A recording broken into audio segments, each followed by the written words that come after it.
Halo teman-teman, selamat datang di Value Stock. Hari ini saya akan membahas analisa fundamental saham BRIZ kuartal pertama tahun 2021. Oke, ini disclaimer-nya. Yang pertama, ini merupakan sharing analisa fundamental, bukan ajakan beli jual ataupun hold suatu saham, dan keputusan investasi ada di tangan teman-teman selaku investor. Yang ketiga, dari analisa fundamental ini bisa dijadikan referensi untuk analisa saham-saham yang teman-teman miliki.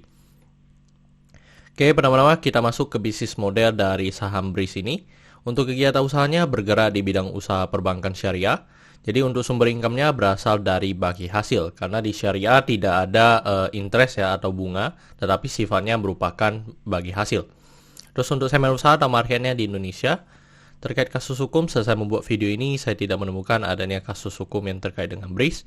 Untuk kepemilikan saham dimiliki oleh Bank Mandiri sebesar 50,95%, Bank BNI sebesar 24,92%, Bank BRI sebesar 17,29%, masyarakat sebesar 5,1%, dan DPLK BRIZ sebesar 1,74%. Dan teman-teman, ini merupakan revenue yang di 2021 ini merupakan sudah hasil mergernya ya teman-teman. Jadi 2020 kuartal 1 ini hanya sebesar 960, itu memang belum merger. Tetapi setelah merger mengalami kenaikan signifikan menjadi 4,4 juta. Tetapi untuk persentasenya mungkin tidak bisa kita gunakan ya teman-teman, yang dimana karena tidak apple to apple lagi. Tetapi ini adalah kira-kira revenue yang akan didapatkan selama setahun untuk BRIZ ini.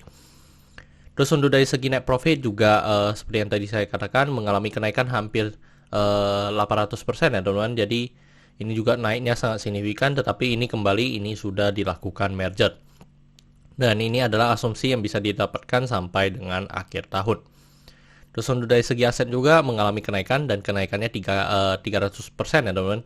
Jadi ini mengalami kenaikan lonjakan 3 kali, dan untuk dari segi hutangnya juga mengalami lonjakan 3 kali. Jadi wajar ya teman-teman, yang dimana merger asetnya naik 3 kali, seharusnya dari hutangnya juga mengalami kenaikan 3 kali. Terus dari segi modalnya juga mengalami kenaikan sebesar 3 kali lipat. Oke teman-teman, di sektor perbankan kita perlu melihat beberapa rasio. Yang penting adalah NPL, CAR, sama LDR. Tetapi karena ini adalah bank syariah, jadi bukan non-performing loan, tetapi non-performing financing ya teman-teman. Jadi tetapi saya pakai NPL aja, tetapi sebenarnya sama. Untuk 2020 ini mengalami penurunan, jadi ini juga bagus, dan dari NPL netnya juga mengalami penurunan. Jadi untuk saham BRIZ ini setelah di merger, untuk NPL-nya menjadi lebih baik. Terus untuk dari CAR-nya juga mengalami kenaikan, jadi lebih baik lagi. Untuk dari segi LDR juga mengalami kenaikan, tetapi menurut saya sih masih so far oke ya teman-teman, untuk di 77% ya teman-teman, yang dimana jangan sampai di atas 90%, karena semakin tinggi potensi kita meminjamkan atau kita kasih financing, kemungkinan untuk MPF-nya juga akan semakin tinggi.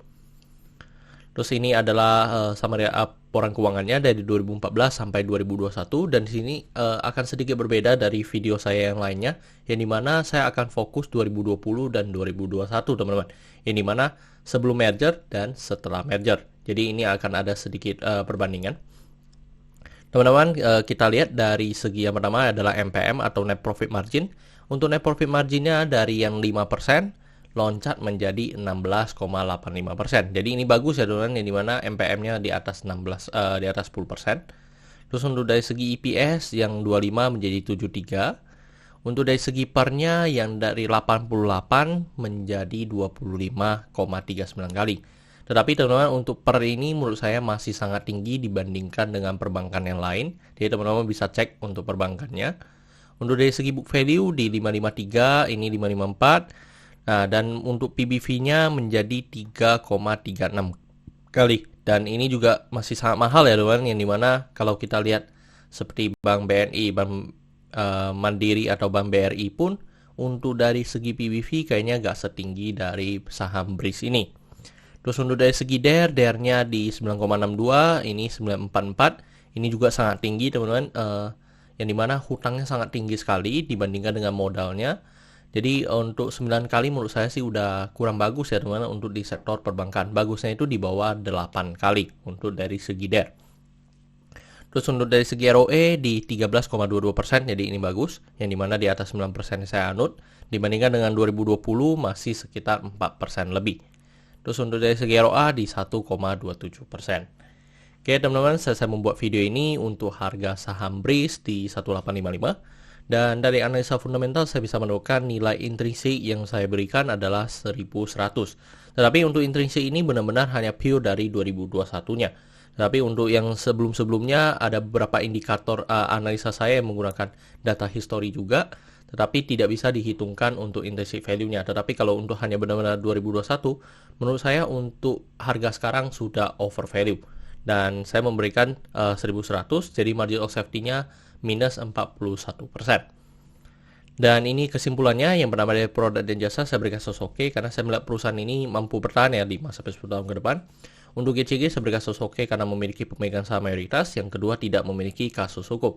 Untuk revenue dan net profit saya berikan sosoke, tetapi ini tidak ada perbandingan yang bisa saya gunakan, jadi saya berikan sosoke dulu. Untuk aset juga oke. Untuk liability saya berikan no karena DER-nya sudah di atas lebih dari 8. Untuk book value saya berikan no karena harga jual sekarang di atas harga book value-nya. Untuk sektor saya berikan oke karena mereka masih memenuhi standar yang ditetapkan oleh BI. Untuk ROE saya berikan oke karena di atas 9%. Untuk marginal safety saya berikan no karena negatif. Untuk dividen mereka juga belum pernah bagikan dividen, jadi saya berikan no. Oke teman-teman, jadi kesimpulannya adalah 7/11 dan pertanyaannya adalah apakah saya akan membeli saham BRIS ini?